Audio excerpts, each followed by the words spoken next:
최근 동아시아 정세는 복잡하게 얽혀 있습니다. 특히 중국, 일본, 대만, 그리고 한국의 관계는 경제, 안보, 역사 등 다양한 요인이 얽히면서 끊임없이 변화하고 있죠. 오늘은 이들 국가 간의 복잡한 이해관계를 심층적으로 분석하고 한국이 앞으로 어떤 외교 전략을 펼쳐야 할지 자세히 살펴보겠습니다.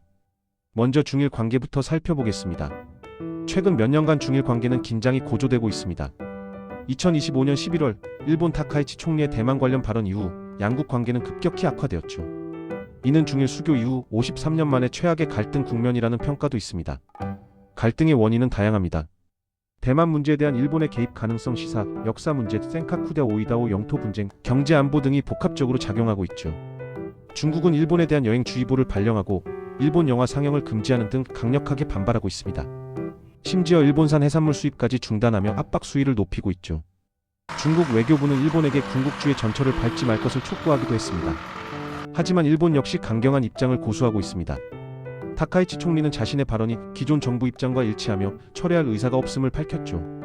일본 정부는 중국에게 적절한 조치를 취해달라고 요청했지만 거부당했습니다.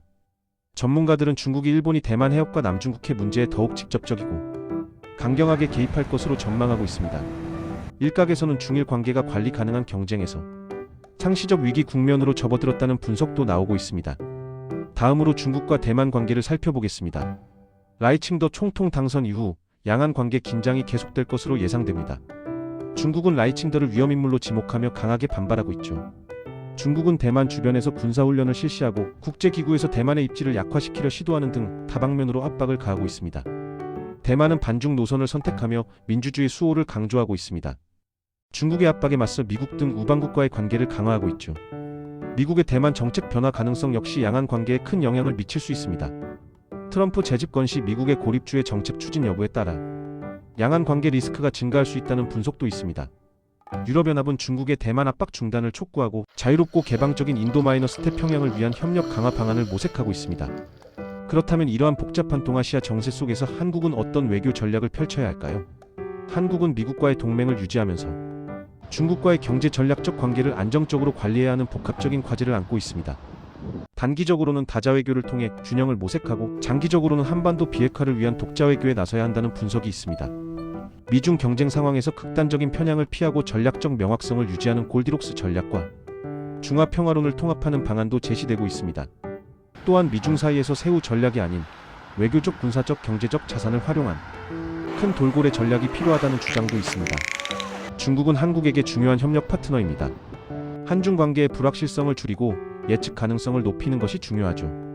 한한령 해제 등 양국 국민 간 반감을 완화하고 교육, 문화, 관광, 교류 등을 증진해야 합니다.